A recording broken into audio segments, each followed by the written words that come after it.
உங்களுக்காக பேசுகிற ஒருவர் இருக்கிறார். உங்களுக்கு நியாயம் செய்ய வேண்டும் என்று தீர்மானித்திருக்கிற ஒருவர் இருக்கிறார். பாவம் செய்வீர்களேயானால் உங்களுக்காக நீதியுள்ள தேவனாகி இயேசு பிதாவிடத்தில் பரிந்து பேசுகிறவராயிருக்கிறாரா?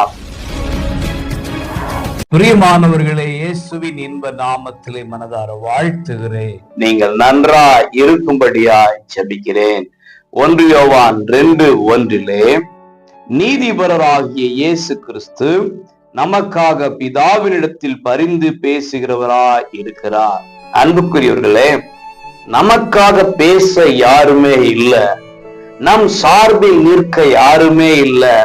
எனக்காக யார் இந்த காரியத்தை செய்வார்கள் என்றெல்லாம் ஒருவேளை நீங்கள் நினைத்து கொண்டிருக்கிற நபர்களாக இருப்பீர்களே, ஆனால் இன்றைக்கு ஒரு வார்த்தை உங்களை தேடி வருகிறது.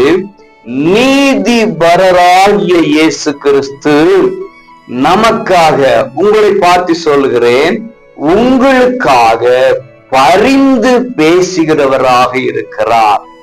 உங்களுக்காக பேசுகிற ஒருவர் இருக்கிறார். வசனத்தின் மேற்பகுதி சொல்லுகிறது, பாவம் செய்வீர்களேயானால் உங்களுக்காக நீதியுள்ள தேவனாகி இயேசு பிதாவிடத்தில் பரிந்து பேசுகிறவராயிருக்கிறாரா? நாம் பாவிகள் தான், குற்றங்கள் குறைகள் நம்முடைய வாழ்க்கையில் இருக்கிறது உண்மைதான்.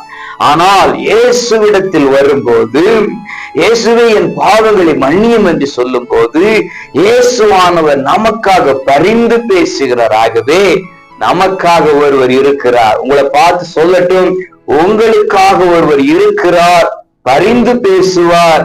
உங்களுக்கான நீதி நியாயம் வெளிப்படும். என்றைக்கு வெளிப்படட்டும். God bless you.